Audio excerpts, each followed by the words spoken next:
वर्धमान महान जिन विचरे हमारे। अभी ये छात्रों ने एक पोस्टर का यहाँ विमोचन किया। वास्तव में दीपावली भगवान महावीर के निर्वाण का पर्व है। यद्यपि वो निर्वाण बहुत खुशी की बात है। दीपावली के दिन भगवान महावीर को वो चीज़ उपलब्ध हुई थी जिसके लिए वे कई भवों से निरंतर प्रयास कर रहे थे। इसलिए इससे बड़ी और खुशी दुनिया में क्या हो सकती है। सबसे बड़ी उपलब्धि तो मुक्ति ही है ना। दीपावली के दिन में मोक्ष गए थे, इसलिए बहुत खुशी का पर्व है। पर खुशी भी कई प्रकार की होती है। ये उछल कूद वाली खुशी का पर्व नहीं है। ये पटाखा फोड़ने वाली खुशी का पर्व नहीं है। ये लड्डू खाने और खिलाने वाली खुशी का पर्व नहीं है। क्यों? क्योंकि इस दिन भगवान महावीर हमें छोड़ के चले गए थे। ये संयोग का नहीं, ये वियोग का पर्व है। हमें इतना ध्यान तो रखना ही चाहिए कि मुहर्रम में और ईद में क्या फ़र्क है। ये तो वो लोग भी जानते हैं ना, ईद मनाने वाले, कि मुहर्रम शोक का पर्व है और ईद खुशी का पर्व है। तो हमारे लिए जन्म और देह वियोग और देह का धारण करना दोनों एक से ही। किस बात की खुशी मना रहे हो? धन्य थी वह तेरस जिस दिन हम सबको भगवान महावीर की अंतिम दिव्य ध्वनि सुनने का मौका मिला था। धन्य थी वह तेरस जिसे इस व्यापारी समाज ने धनतेरस बना दिया है। इस व्यापारी समाज से और क्या अपेक्षा की जा सकती है? क्यों? ये तो भगवान को भी बोली लगा के बेच सकता है। इसे बोली लगा के बेचने और खरीदने में बहुत रस है। इसने इंद्र सौधर में को तो कई दफे नीलाम कर दिया। इसका बस चले तो भगवान के माँ बाप की भी नीलामी कर दें। कभी कभी मुझे विकल्प आता है, ये क्षत्रियों और ब्राह्मणों का धर्म ये बनियों के हाथ कैसे लग गया। क्योंकि भगवान महावीर क्षत्रिय थे और गौतम स्वामी आदि जो गणधर थे वो ब्राह्मण थे। तो उन्हीं का धर्म हुआ ना ये, ख्याल में है ना। और आज सब व्यापारी कौम है? तो इतना फर्क तो करो भले आदमी कि किस बात की खुशी मना रहे हो। कि धन्य था वह दिन जब भगवान महावीर की दिव्य ध्वनि हमें सुनने को मिली थी। लेकिन जब 14 को हम गए तो वो दिव्य ध्वनि हमें सुनने को नहीं मिली। लेकिन भगवान के दर्शन मिले थे, प्रवचन नहीं मिला था। दर्शन मिले थे। दर्शन भी कोई कम भाग्य की बात थोड़ी होती है।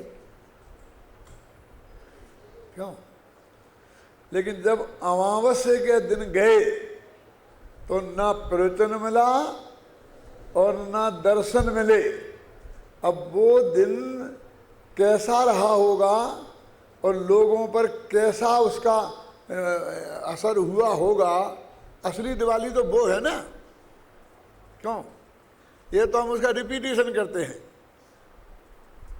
जब बच्चा 1 साल का होता है तो उसका जन्मदिन मनाते हैं। वो जन्मदिन कौन सा होता है? बोलो बेबी, बोलो कौन सा होता है? पहला, दूसरा?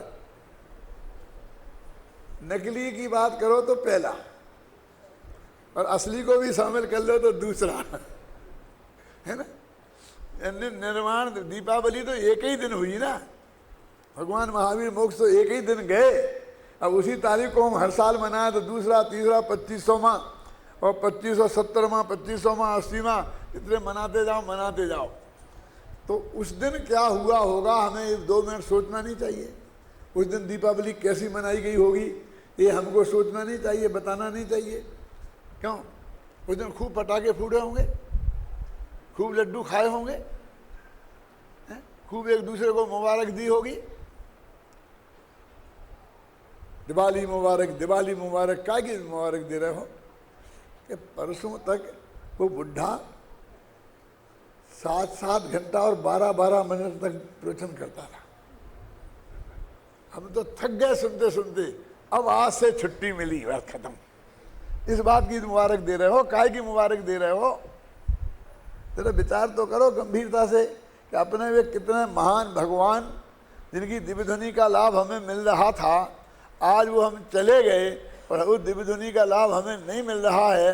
तो इस खुशी में ये उछल कूद कहाँ से आ गई? खुशी का दिन तो है, रंज का दिन तो नहीं है। क्यों? लेकिन हमारे लिए भगवान महावीर के वियोग का दिन है, संयोग का दिन नहीं है। इसलिए इसमें उछल कूद तो किसी कीमत पर होनी ही नहीं चाहिए। माल मसाला खाना और खिलाने की बात तो इसमें होना ही नहीं चाहिए। यदि इसे मनाएं तो चूंकि भगवान की दिव्य ध्वनि खिलना बंद हो गई तो गांव-गांव में पाठशाला खोलकर साज सभाएं चालू कर इस रूप में इसको दिन को मनाया जाना चाहिए। कभी दिव्य ध्वनि भले ही चली गई। जब गुरुदेव श्री का स्वर्गवास हुआ था तो मैंने एक लेख लिखा था, आपने पढ़ा होगा, सूरज डूब गया, है ना? वो हमारी एक आध किताब में है शायद, बिखरे मोती में है, किसमें है? बिखरे मोती में है ना। सूरज डूब गया। तो सूरज डूबता है तो क्या करते हैं? घर घर में छोटे छोटे दीपक जल जाते हैं।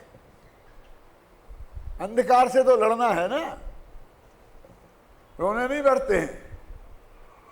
तो घर घर में दीपक जलना तो अच्छी बात है। ज्ञान का दीपक गांव गांव में, भगवान महावीर की दिव्य ध्वनि बंद हो गई तो गांव गांव में साज सभाएं शुरू हों, पाठशालाएं शुरू हों, ऐसा कोई हम उपक्रम करें तो वो सच्चा भगवान महावीर की दीपावली मनाने की बात होगी। तो दीपावली में मेरा पूरा 1-1.5 घंटे का व्याख्यान होता है, तो आज मैं वो नहीं दूंगा पूरा। लेकिन मैं तो आज इनने जो इसका ये काम किया ना, इसके लिए कहना चाहता हूँ।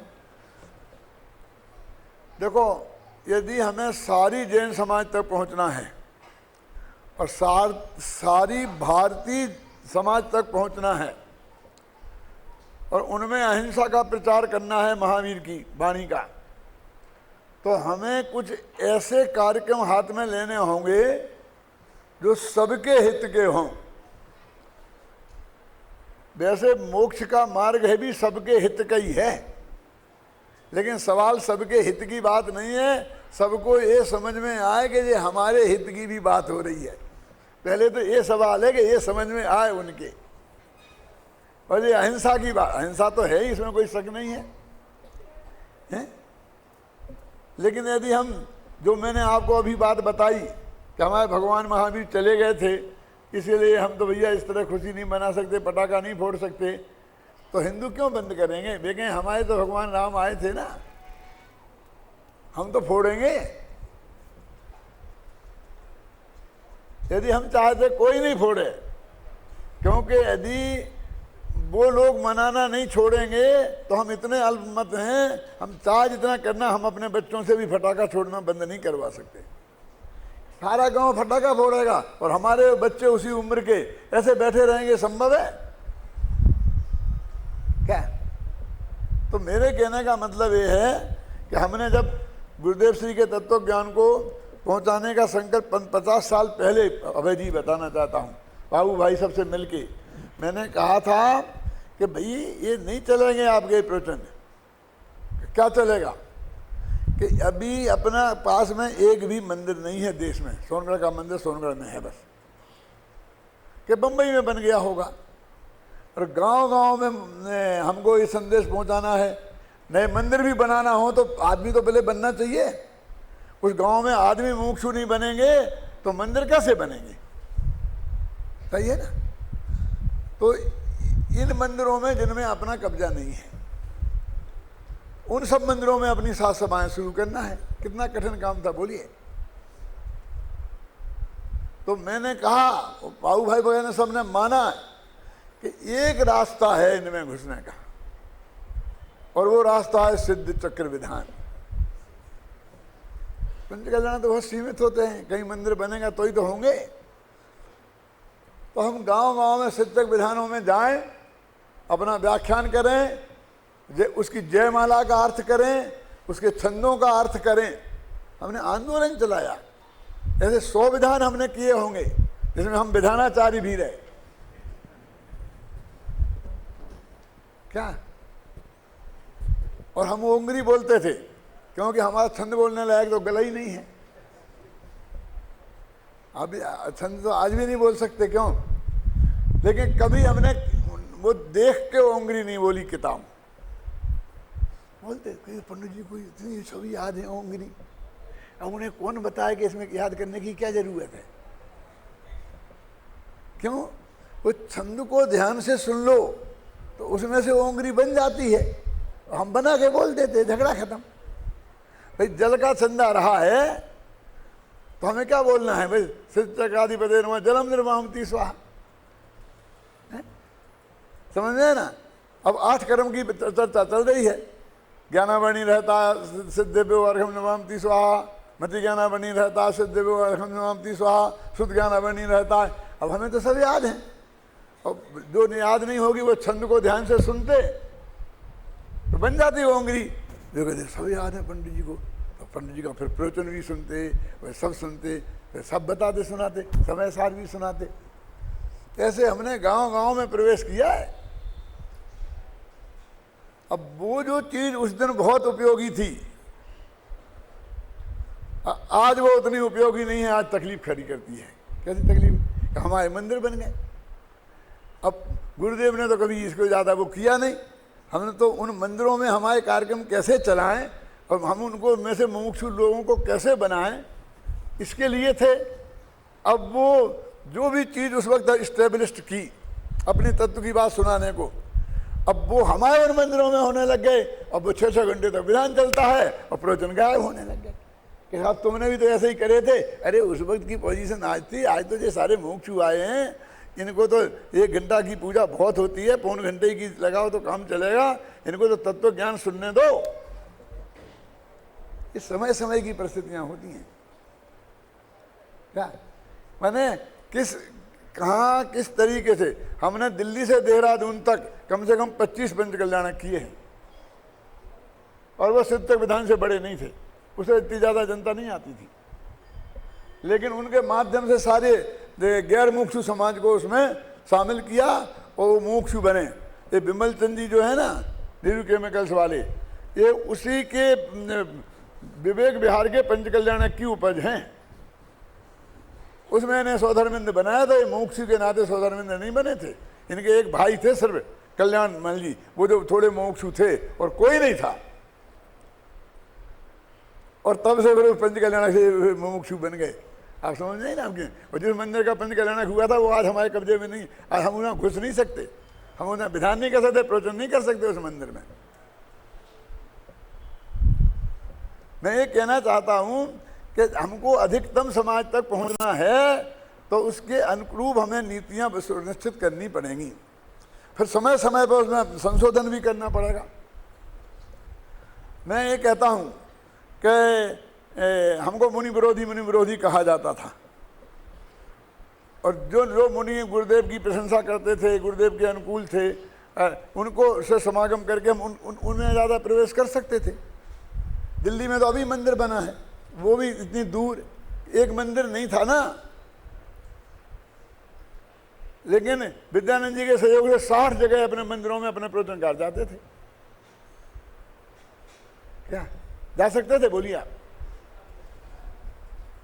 लेकिन जो हमारा अंदर कलह है, और जो हमारे अनंत भाई, निमिष भाई जैसे उदार हृदय लोग समाज में आए कि जो जिनसे बहुत धर्म प्रभावना हो सकती थी, उन्हें समाज की समझ पकड़ नहीं थी।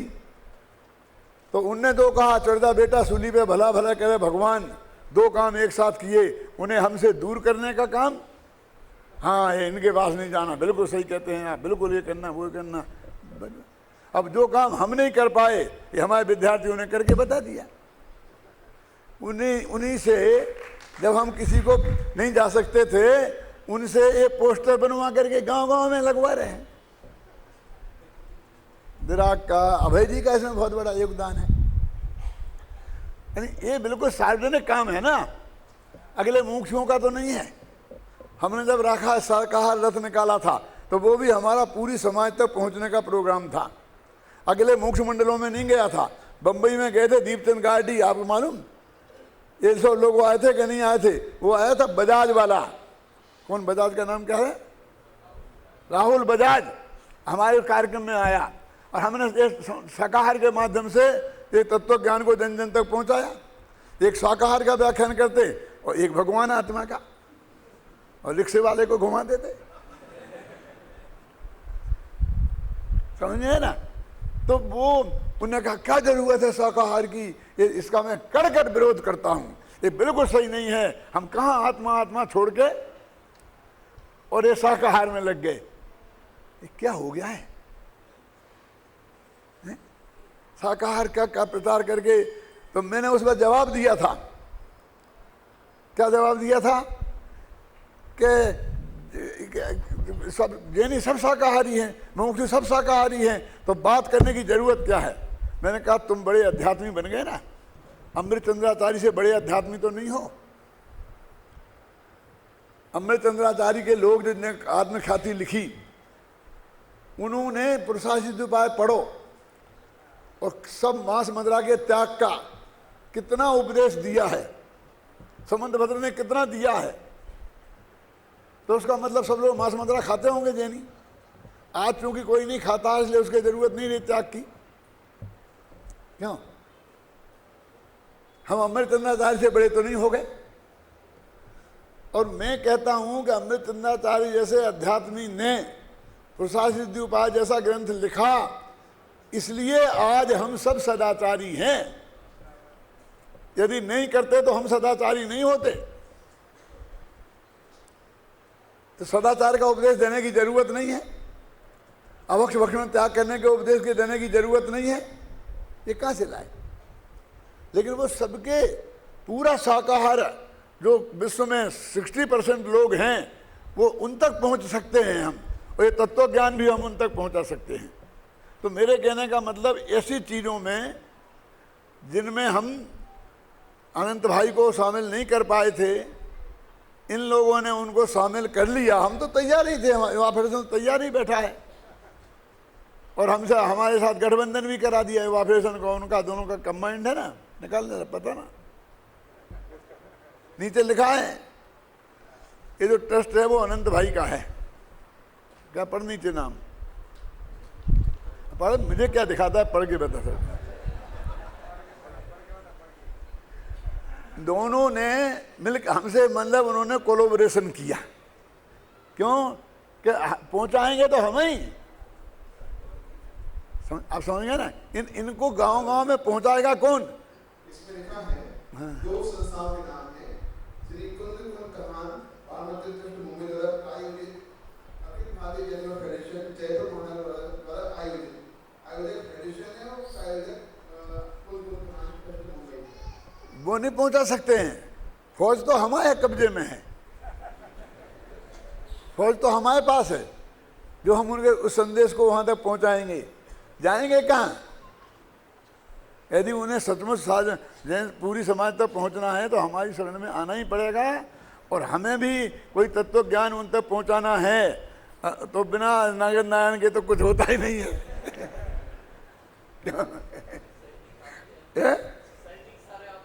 हाँ, समझिए ना। तो वो है, अब हमारे अच्छे उनके संबंध बहुत अच्छे हो रहे, उनको हमारी बात समझ में आ रही धीरे धीरे कि रास्ता तो वो ही है। अरे भाई, हम इसके 60 साल के खिलाड़ी हैं, अभी तुम जीरो शुरू हुए हो, क्या जानते हो समाज में कैसे तत्व ज्ञान पहुंचाना। अकेला हमने समझा ही नहीं है, उसको क्रियान्वित भी किया, चालू किया।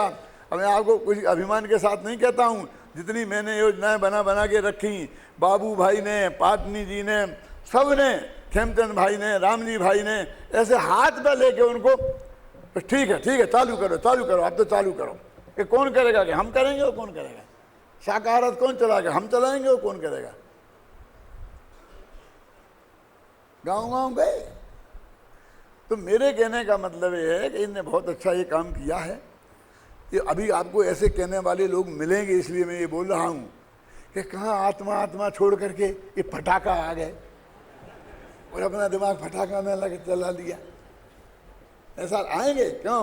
ये सामना करना पड़ेगा तुम्हें। जब हम पर ऐसा संकट आता है तो तुम्हारी समझ में नहीं आता, बेटा तुम पर आएगा तब तुम्हारी समझ में आएगा, और तब तुम्हारी बचत हम ही करेंगे।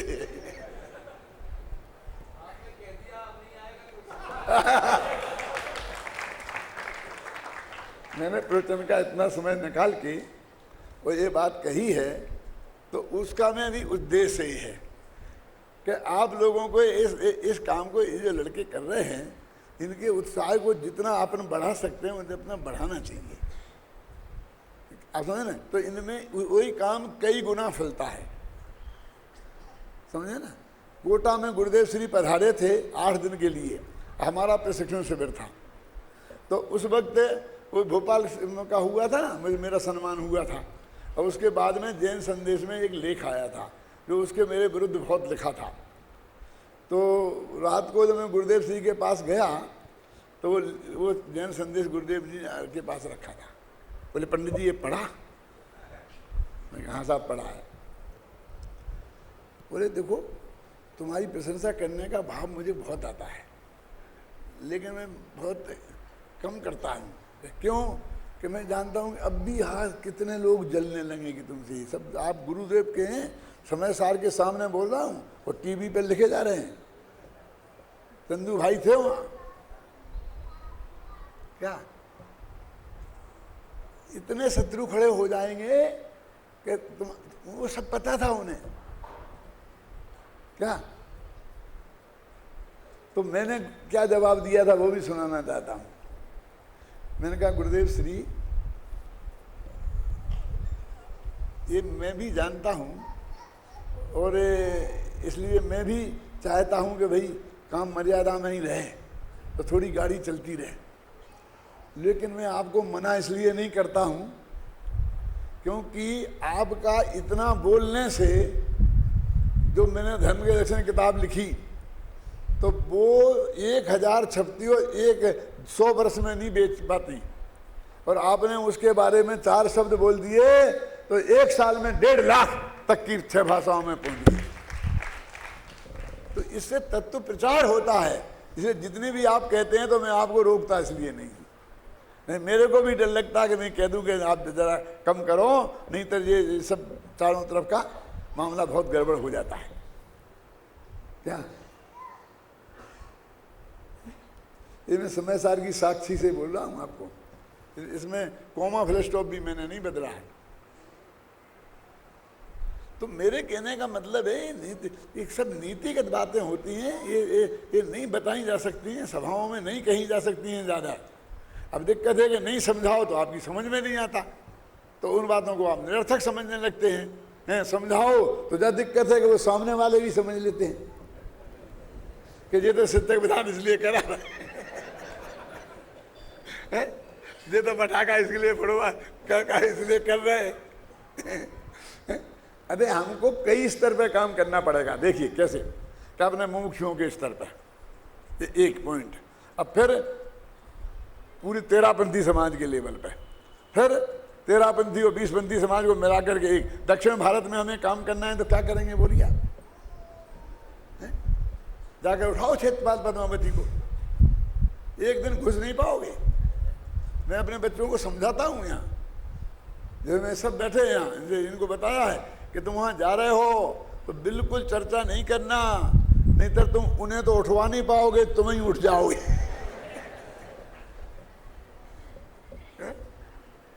क्या? जब तुम अपना मंदिर बनाओ तो उसमें बिल्कुल विराजमान मत करना, लेकिन ये तुम्हारा नहीं है, हैं? बोलो आप बताओ, कर सकते हैं क्या? हैं? आप चुप नहीं रह सकते हैं, समर्थन नहीं कर सकते हैं, तो विरोध भी इस लेवल का तो मत करो कि हमारे काम में बाधा खड़ी हो। अब वो उनके साथ भी संधि मिली, फिर हमें श्वेतांबर और दिगंबर के साथ भी मिलके कुछ काम करना पड़ेंगे, आप समझे ना। तो हम एक प्लेटफार्म वो अलग बनाएंगे जिसमें हम दिगंबर श्वेतांबर एक साथ बैठेंगे, 13पंथी 20पंथी का एक कॉमन अलग बनाएंगे, एक अपने मुखियों का अलग बनाएंगे, और फिर सोनगढ़ी जयपुरियों का एक कंबाइंड बनाएंगे, और दो अलग अलग भी बनाएंगे, क्यों? और फिर एक ऐसा बनाएंगे कि हिंदुओं के साथ भी बैठेंगे, फिर ऐसा बनाएंगे कि हिंदू और मुसलमानों के साथ भी एक साथ बैठें। क्यों? देश के लेवल पर कोई काम करना पड़ेगा, क्यों? तो आप मुसलमानों को गालियां दे करके काम कर सकते हो? वो नहीं कर सकते। तो हमको ये सब जरा थोड़ा सा विवेक से निर्णय करना पड़ेगा। अब देखो, ये सेठिया लोग तो बेचारों को फुर्सत नहीं है, वो ये सारी कमाई करते रहते हैं अपने लिए, तो इन्हें करने दो, लेकिन इनसे नीतिगत निर्णय नहीं कराओ। वो रतनलाल जी थे ना, मैं बने, तो हमारा उनका यही झगड़ा था कि वो कहते मैं सब समझता हूँ समाज की नीति, इसलिए मैं जो कहता हूँ वो करो। मैं कहता हूँ हमारा आपका झगड़ा ये है कि मैं ये समझता हूँ कि मैं सब समझता हूँ। अब इसका निपटारा कौन करे कि आप समझते हैं कि मैं समझता हूँ? क्या है?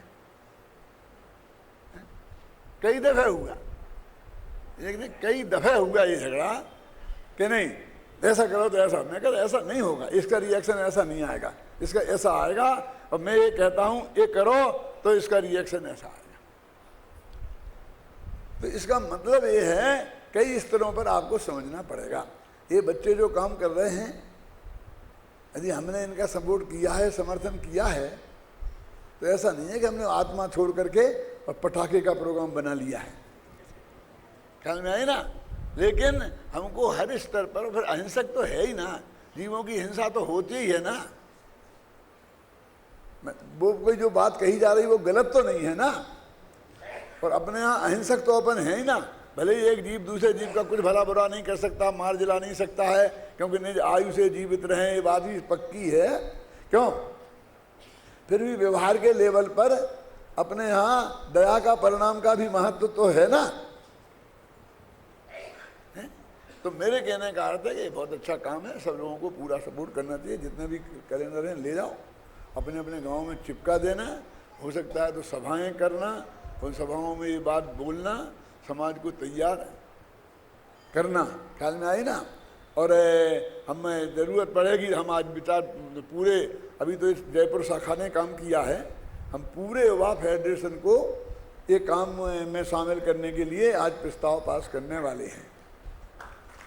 हमने विचार किया है कि पूरा युवा फेडरेशन गांव-गांव का इस काम में थोड़ी अपनी शक्ति लगाए। अब वो फिर वही आएगा कि जी फिर कहाँ से कहाँ चले गए, तो फिर मुझे गांव-गांव जा कर के ये समझाना पड़ेगा कि भैया ये क्या कि ऐसा नहीं है, ये भी कोई ज़रूरी चीज़ है, तब जा कर के ये काम होगा। अब अपना प्रकरण चलता है, गाथा नंबर 137 से 140 तक। क्या पढ़ो भाई। जीव सदुगम्येण सह परिणामा तु होन्ति रागादि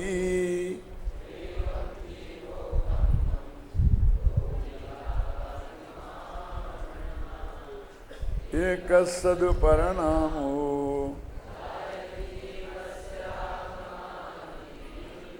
ताकं मोदहेरि प्रणान जीवस परिणामो।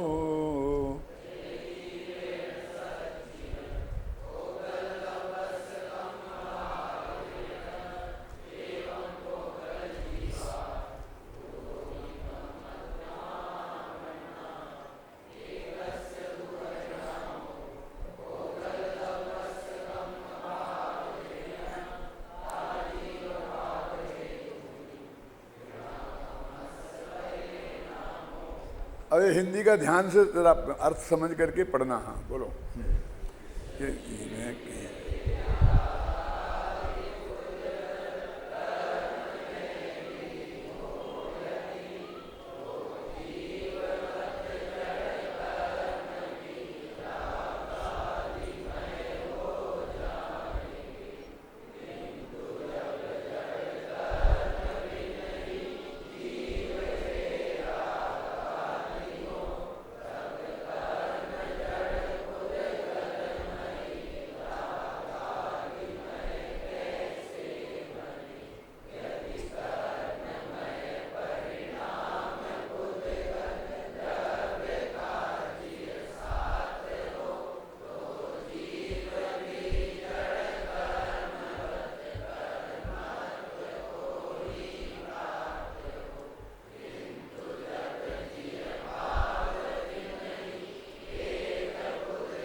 प्योर न्याय की भाषा है जी। न्याय शास्त्र में ऐसी ही भाषा चलती है ना। अभी मैंने पंचाध्यायी में वो न्याय की भाषा वो इसी टाइप की भाषा है संस्कृत में। अपन ने हिंदी में ऐसे ही प्रयास किया है कि वो बिल्कुल एक फ्लो चलता जाए और आपकी समझ में आता जाए कि क्या कह रहे हैं। अभी आप 2 मिनट मेरी बात सुनो, इधर को निगाह हटा के, तो आपको सब समझ में ये गाथाएँ आ जाएंगी। वो ये कहते हैं कि ये हमारी समस्या होती है ना कि राग होता है तो कैसे होता है, क्योंकि अकेले जीव में नहीं होता, अकेले कर्म में नहीं होता, कि दोनों मिलते हैं तब होता है। ये हमारी धारणा है। हल्दी और चूना मिलते हैं तो लाल रंग होता है, नहीं चूना सफ़ेद होता है, हल्दी पीली होती है। यानी बहुत से काम मिलके करने पड़ते हैं। और हम लोग दुनिया में तो मिलके करने के लिए बहुत ही बढ़िया मज़ेदार चीज़ है। संगठन बहुत बड़ी चीज़ है। अब जैन धर्म संगठन का धर्म है कि विघटन का धर्म है? समझे? जैन धर्म तो विघटन का धर्म है। मुझे याद है कि जब सोनगढ़ में पंच कल्याणक हो रहा था जी, कब का, सन 74 वाला परमागम मंदिर का, तो तब भाग्य से जो भी परिस्थितियां बनी, लेकिन शाम को रोजाना प्रवचन मेरे ही रख दिए। और उस वक्त कैलाश चंद जी, फूलचंद जी, जगन मोहन लाल जी भी बैठे थे, और लालू भाई, बाबू भाई, युगल जी सब बैठे थे। मैंने मना भी किया, है ना। हाँ सब थे। फिर तो उन्होंने कहा कि नहीं, हमने सब सोच समझ के किया है। बाबू भाई, पाटने जी, लालू भाई सब ने मिल के, जो वो कमेटी थी ना, आपको तो हम जो कह रहे आपको करना है। अब वो मेरा प्रवचन चला भेद विज्ञान पे, तो वही शरीर से भिन्न, राग से भिन्न, स्त्री पुत्र आदि से भिन्न, फिर गुणभेद से भी भिन्न, फिर पर्याय से भी भिन्न। तो 2-3 दिन तक ऐसा चला। तो कैलाश चंद जी ने कहा वहीं सभा में सुनते सुनते कि कहाँ तक भेद विज्ञान कराओगे, इतना तो हो गया कि दिगंबर से तांबर 2 टुकड़े हो गए, फिर दिगंबरों के 2 टुकड़े हो गए, फिर मुमुक्षु और गैर मुमुक्षु 2 टुकड़े हो गए, अब मुमुक्षुओं के भी 2 टुकड़े हो गए। अब कहाँ तक भेद विज्ञान कराओगे, कितना तोड़ोगे समाज को? क्या आप समझे ना। माने उसको किस रूप में लिया उनने, और कितने जोश में उनने ये बात कही भरी सभा में। तो मैंने उसी में तत्काल जवाब दिया, अभी कहाँ तक आए हैं देख, अभी तो हमको राग से भिन्न केवल ज्ञान से हमें तो वहां तक कराना है भेद विज्ञान। अब यहीं से घबरा गए। तो ये भेद का मतलब ये विघटन का धर्म है, विघटन। तो मैंने कहा पंडित जी, धर्म के लिए विघटन चाहिए और समाज के लिए संगठन चाहिए। क्या समझिए ना। समाज में हम वो कहेंगे, हम सब बैठ के करेंगे, लेकिन ये तो बिल्कुल जैन धर्म तो भेद का विज्ञान है। एक तरफ आत्मा, एक तरफ हमें कोई नहीं चाहिए साथी, सब सामने वाली पार्टी में जाओ, और संगठन में सब हमारी पार्टी में आओ।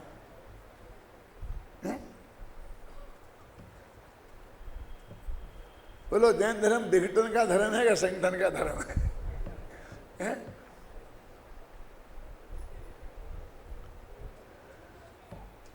ये बिल्कुल न्याय की भाषा में लिखा है। अब मैं बता रहा हूँ आपको इसका। वो क्या कह रहे हैं कि जीव और कर्म दोनों मिलते हैं तो राग आदि पैदा होते हैं। इस शिष्य का प्रश्न ये है। तो वो आचार्य कहते हैं, देखो उत्तर देखिए, न्याय शास्त्र का उत्तर है कि जीव और पुद्गल, आत्मा और कर्म दोनों मिलकर के राग आदि पैदा होते हैं। तो ये राग आदि जैसे आत्मा को होते हैं वैसे पुद्गल को भी होना चाहिए। तो दोनों ने मिलके किया तो फल भी दोनों में आना चाहिए। कितना बढ़िया तर्क है। हल्दी और चूना मिले तो हल्दी भी लाल हो गई और चूना भी लाल हो गया। चूना सफेद बना रहता, ऐसा कैसे होगा? क्या कि यदि ये दोनों मिलकर के काम करेंगे तो जीव में ही राग क्यों होता है, पुद्गल में क्यों नहीं होता? इससे मालूम पड़ता है दोनों ने मिलके काम नहीं किया। आपकी समझ में ना? ये तो राग आदि के मामले में हुआ। फिर कहा कि पौद्गलिक कारमान बगणाएं वो कर्म रूप परिणमित होती हैं। तो वे कैसे होती हैं? कि जीव के राग आदि परिणाम होते हैं तब होती हैं, वैसे तो होती नहीं है। तो यदि वो कारमान बगणाएं कर्म रूप परिणमित होती हैं और जीव और पुद्गल दोनों से मिलकर होती हैं तो जीव को भी कारमान बगणा रूप परिणमित होना चाहिए। तो जीव को पुद्गलत्व प्राप्त हो जाएगा, तो जीव अजीब हो जाएगा। समझ में आई ना? वहां अजीब जीव हो जाएगा। माने पुद्गल में रागादि होना चाहिए और जीव में कारमान होना चाहिए, तो जीव को अजीब बनना पड़ेगा। यदि तुम ऐसा मानोगे तो फिर जीव को अजीब बनना पड़ेगा। इसलिए यही ठीक है कि जीव रागादि रूप अपने आप ही परिणमित होता है, पुद्गल का उसमें कोई, और कारमान वगैरह कर्मरूप अपने आप परिणमित होती हैं, उसमें जीव का कोई योगदान नहीं है। निमित्त तो है कि निमित्त का नाम योगदान नहीं है। क्या? अभी मैं थोड़ा उदाहरण देके बताता हूं कि एक महिला बहुत बढ़िया नृत्य कर रही है और उससे हमको उसके प्रति राग पैदा हो गया, तो हम कह सकते हैं कि उसने हमको लुभा लिया। अब वही महिला का चित्राम है, चित्र है कि उसकी संगमरमर की मूर्ति है।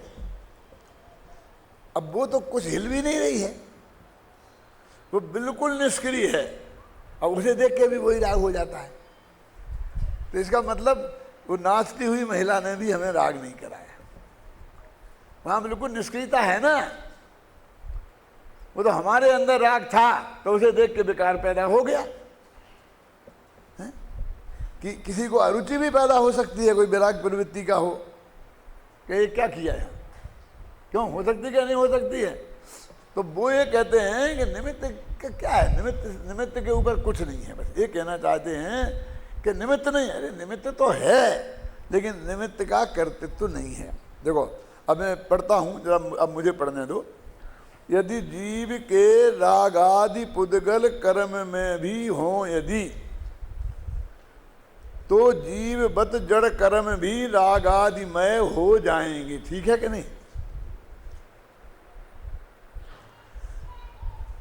किंतु जब जड़ कर्म बिन ही जीव के रागादि, जड़ कर्म के बिना ही जीव के रागादि होते हैं। अब जो उतना निमित्त निमित्त संबंध है उसको भी उड़ा रहे हैं, उसकी उड़ा नहीं रहे हैं, लेकिन तुम जो कर्तृत्व का भाव आ जाता है उसका योगदान 1% बिल्कुल 0% योगदान है, ये बताना चाहते हैं। किंतु जब जड़ कर्म बिन ही जीव के रागादि हों तब कर्म जड़ पुद्गलमयी रागादिमय कैसे बने? तो फिर वो पुद्गल रागादिमय नहीं होगा। यदि होगा तो फिर रागादि रूप परिणमित होना पड़ेगा। यदि कर्ममय पुद्गल द्रव्य द्रव्य का जीव साथ हो तो जीव भी जड़ कर्मवत कर्मत्व को ही प्राप्त हो। किंतु जब जीव भाव बिन ही एक पुद्गल द्रव्य का यह कर्ममय परिणाम है तो जीव जड़मय क्यों बने? देखो हिंदी, अब ये सरल हिंदी जो मैंने बताई आपको समझ में आएगी। जीव और कर्म के साथ ही रागादि परिणाम होते हैं, अर्थात कर्म और जीव दोनों मिलकर रागादि रूप परिणमित होते। अब ये है भाव। अब भी उसमें से तुम्हें भाषा ऐसी है कि नहीं निकलता है। अब ये निकाल के रखा तुम्हारी समझ में आ जाएगा। खूब माथा मान लेना, नीचे आगे पीछे, जैसे इनको देख लेना, अमृतचंद्र को देख लेना, बस ये रहस्य, ये आधी पंक्ति में सारा खेल है। क्यों साहब कि कर्म और जीव दोनों मिलकर रागादि रूप परिणमित होते हैं। यदि ऐसा माना जाए तो जीव और कर्म दोनों ही रागादि पने को प्राप्त हो जाएं। परंतु रागादि भाव तो एक जीव ही परिणमित होता है, रागादि भाव रूप तो। इस कारण कर्मोदय हेतु रूप हेतु के बिना ही रागादि भाव के जीव के परिणाम हैं। कितना क्लियर लिखा है। अब वो निमित्त बने का निषेध नहीं है, कर्तृत्व के निषेध की ये भाषा है। फिर इसी प्रकार पुद्गल द्रव्य का जीव के साथ ही कर्म रूप परिणाम होता है, अर्थात जीव और पुद्गल दोनों मिलकर कर्म रूप परिणमित होते हैं। ऐसा माना जाए तो पुद्गल और जीव दोनों ही कर्मत्व को प्राप्त हो जाएं। परंतु कर्म रूप परिणमित तो एक पुद्गल द्रव्य ही होता है। इस कारण जीव भाव के हेतु बिना ही कर्म पुद्गल द्रव्य का परिणाम है। अब ये जयतन छाबड़ा का लिया, क्यों? वो भी यही लिख रहा है, क्योंकि हमको इसमें शंका खड़ी होती है ना, ये तो अर्थ नहीं निकल रहा, गाथा में से तो ऐसा नहीं निकल रहा, आपने ऐसा अर्थ कैसे कर दिया? तो जयतन छाबड़ा ने भी ऐसे ही किया, देख लो। फिर अमृतचंद्र ने भी ऐसे ही किया, देख लो। हम सब बताते हैं। फिर गुरुदेव ने भी ऐसे ही किया। अरे ये सब बता रहे हैं आपके लिए कि देखो यही अर्थ है। सब ज्ञानियों ने ऐसा ही अर्थ किया। यदि यह माना जाए कि जीव और पुद्गल कर्म मिलकर रागादि रूप परिणमते हैं तो दोनों के रागादि रूप परिणाम सिद्ध हों। आ गया ना, मिलकर परिणमते तो दोनों रागादि रूप होना चाहिए, किंतु पुद्गल कर्म तो रागादि रूप कभी नहीं परिणम सकता। इसलिए पुद्गल कर्म का उदय जो कि रागादि परिणाम का निमित्त है, उससे भिन्न ही जीव का परिणाम है। इनने कैसा था कि तुम निमित्त ही नहीं उड़ा दो, तो इनने उसमें निमित्त भी रख लिया। निमित्त तो है लेकिन वो मिलके नहीं परिणमते। ये दोनों के मिले हुए का काम नहीं है। अब इसे जरा लौकिक उदाहरण दूं कि एक बच्चा माँ और बाप दोनों से मिलकर बनता है। कि यदि ये माने तो जैसे माँ को गर्भ रहा, बाप को भी गर्भ लेना चाहिए। क्या ऐसा होता नहीं है? तो क्या मानना पड़ेगा कि ये माँ ही बच्चे रूप परिणमित, माँ का खाना खून वून सब वो बच्चे रूप 9 महीने में तक बराबर जो हुआ ना वो हुआ है, और पिता तो निमित्त मात्र है।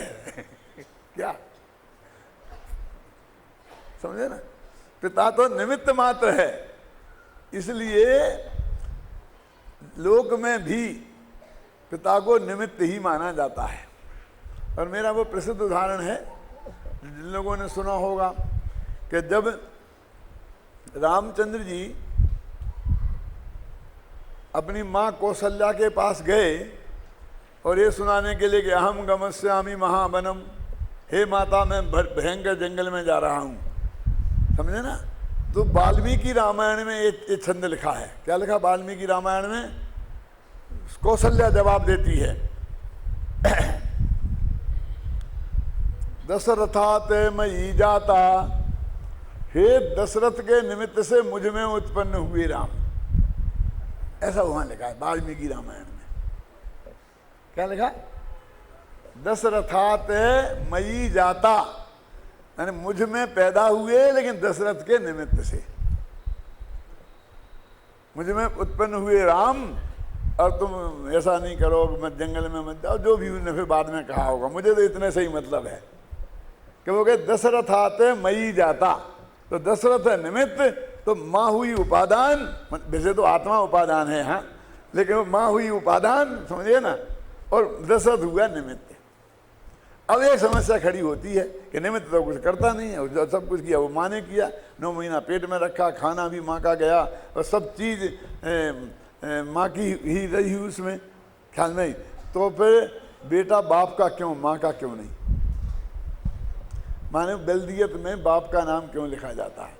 बाप का गोत्र बेटे का क्यों माना जाता है? माँ का गोत्र बेटे का क्यों नहीं? पाटनी का लड़का और कासलीवाल की लड़की, उनसे एक बच्चा पैदा हुआ तो वो पाटनी होगा कि कासलीवाल? बोलो। ये तो सब मान्य है ना कि बाप का ही नाम पे रहता है, माँ का नाम ही नहीं रहता है। अब आजकल तो लोगों को ऐतराज होने लग गया, अब ऐसा नियम आने वाला है कि दोनों का नाम लिखना पड़ेगा। लिखा जा रहा है ना, अभी क्या करें? अभी अपन को तो उदाहरण से काम चलाना है ना, अपन तो वही चलेंगे ना, अपना तो उससे ही काम चलाएंगे। तो उसके पीछे ये है कि माँ और पिता दोनों को उस बच्चे में अपनापन होना चाहिए। तो माँ का अपनापन तो इसलिए होगा कि 9 महीना उसने पेट में रखा है, उससे पैदा हुआ, उसने देखा कि मेरा बच्चा है, ये पक्का प्रमाण उसके पास है और सारे जगत के पास है। लेकिन इसका बाप कौन है, इसका क्या प्रमाण है? बोलो। घबराना नहीं, कुछ समझना। यदि उसको अधिकतम महत्व नहीं दिया जाएगा तो उसको शंका बनी रह सकती है। और हर एक आदमी अपना सर्वस्व समर्पण अपनी संतान को करना चाहता है। उसे शंका हो गई कि ये मेरी संतान नहीं है तो दिन रात खटखट के मर के करोड़ों रुपया इकट्ठा नहीं करेगा उसके लिए। क्या ख्याल में आई ना? कौन खाने वाला? कोई है तो है ही नहीं है। अरे खाने वाले बहुत हैं देश में, कमाओ ना। नहीं अब समझ में आया कि नहीं आया? तो उस पिता को कैसे रहे, तो माँ को तो पता है ना, तो उसने बताया तो नाम के पिता का नाम लिखो, उसका ही गोत्र रखो, ऐसा रखो कि उसको उसमें अपनापन रहे। माँ के साथ कोई समस्या नहीं है, लेकिन पिता के साथ समस्या है। तो उन्हें पिता का नाम हटा के अकेले माँ का नाम रखना शुरू कर दिया तो कोई पिता उसको पालने की जिम्मेवारी नहीं लेगा। तो हमारा जो पूर्वजों ने बहुत वैज्ञानिक तरीके से उस बात को किया है, तो ये समझते नहीं है तो ये गलतियां करेंगे तो तकलीफ उठाएंगे। अमेरिका में माँ बाप को चिंता ही नहीं करते हैं। वो हमने बसुमत प्रकाश जी ने बताया था कि बिल गेट्स कहता मैं तो दे जाऊंगा इस कंपनी किसी को, तेरे बेटे को कुछ नहीं दूंगा। क्यों? मुझे राग ही नहीं है, भरोसा ही नहीं है कि मेरा है तो देगा क्या। वो 25-6 जगह जाती है, शादियां करती है 6 माँ बाप 6 शादियां करता है। अब उसका बेटा न मालूम कहाँ है, वो ये किसका बेटा है पता ही नहीं है। तो उससे उसको कोई अपनापन उसके साथ नहीं होता। जैसा राग हिंदुस्तान के माँ बाप को अपने बेटों से होता है। क्यों? साथ में नरक जाने लायक पाप करके भी वो डंडा मार मार कर जो पिटाई करता है बाप की, ऐसे बेटे को भी इतनी कमाई करके उसको ही देके जाना चाहता है। क्यों? कितना पक्का इंतजाम किया हमारे पूर्वजों ने। हमारे अंदर वो डाल दिया क्या कि तेरा बेटा पापा बाबा। अपने पिताजी बोलते थे ना पहले जमाने में, आजकल क्या बोलते हैं? पापा। पापा का अर्थ जानते हैं? नहीं जानते। समय सार में लिखा है विजय जी, क्या लिखा है मालूम? कल सुनाऊं? ते अद्यापि पापा, वे आज भी पापी हैं। है क्या नहीं लिखा? छंद बोलो, कौन किसको याद है छंद? है किसी को याद छंद जिसमें ये लिखा ते अद्यापि पापा? ऊपर को फुलाया है मुख जिसने और फुलाए हैं गाल जिसने। क्यों? और ऐसा समिति परंताम, ये पालन ऐसा मुझे को तो मैंने याद तो कभी किया नहीं, लेकिन ऐसा याद रहता है तो बीच बीच की पंक्तियां याद रहती हैं उसका।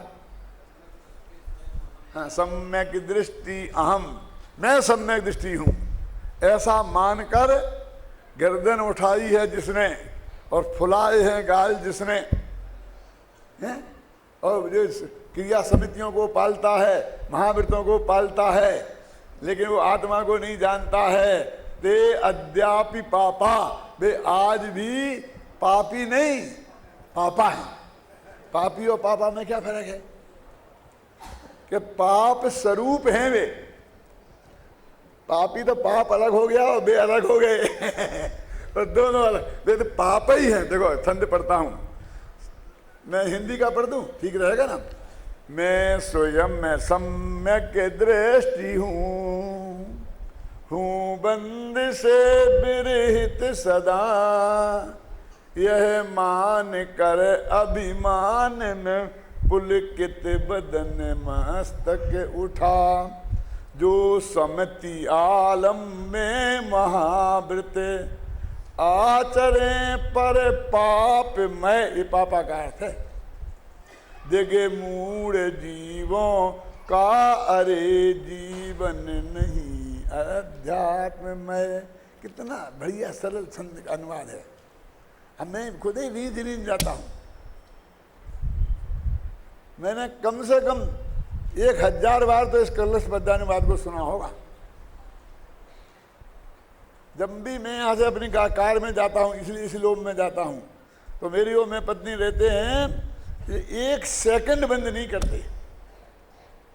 वो लगा देते हैं सीडी, और यहाँ से 6 घंटा बैठे तो 6 घंटे सुनेंगे, और 8 घंटे बैठे तो 8 घंटा सुनेंगे, 2 घंटा बैठे कुछ नहीं, 1 सेकंड नहीं। 2 मिनट बंद करे ड्राइवर तो नहीं, ये चालू करे, और कुछ नहीं, चलता रहता है। मुझे आनंद आता है। क्यों? जैसा कल कहा था किसी ने कि हमको भाव ख्याल आता है। वीर सागर ने कहा था, मैं पाठ करता हूँ तो भाव ख्याल में आ जाता है, अर्थ देखना नहीं पड़ता नीचे हिंदी में, तो हमको अर्थ देखना नहीं पड़ता। हमने ही लिखा है, एक रोम रोम में कली कली खिलती है। संस्कृत में लिखा है, ते अद्यापि पापा, पापा माने पाप मैं हैं। अब ये सब घर में पापा हो गया सब। अब आपको बहुत अच्छा लगता है, दादाजी पिताजी कहें तो अच्छा नहीं लगता, पापा कहें तो ऐसे खुश होते हैं, क्योंकि सच्ची कह रहा ना बेटा।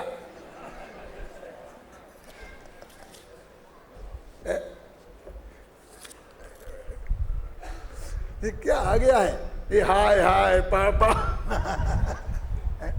ये हाय हाय करते अब ये कह रहे हैं डेड आ गया, माने वे अपने बाप को जिंदा मानते ही नहीं क्या, मैंने उनका अस्तित्व उन्हें स्वीकार नहीं है। क्यों? उन्हें अपनापन ही नहीं है। अपनापन होए कैसे? भरोसा हो ना तब। तो निमित्त के कथन में इतनी अधिक मुख्यता है कि नाम बाप का सब जगह लिखा जाता कथन में, और होने में बिल्कुल नहीं है। तो वो इस कलाद्य गाथाओं में क्या कहा कि यदि भैया दो ही मिलके करें तो आत्मा को कर्म रूप परिणमित होना पड़ेगा, और पुद्गल कर्म रागादि रूप परिणम जाएगा। पुद्गल कर्म रागादि रूप नहीं होता और आत्मा कर्म रूप नहीं होता। इससे मालूम पड़ता कि जीव के परिणाम जीव में होते हैं और कर्म के परिणाम कर्म में होते हैं।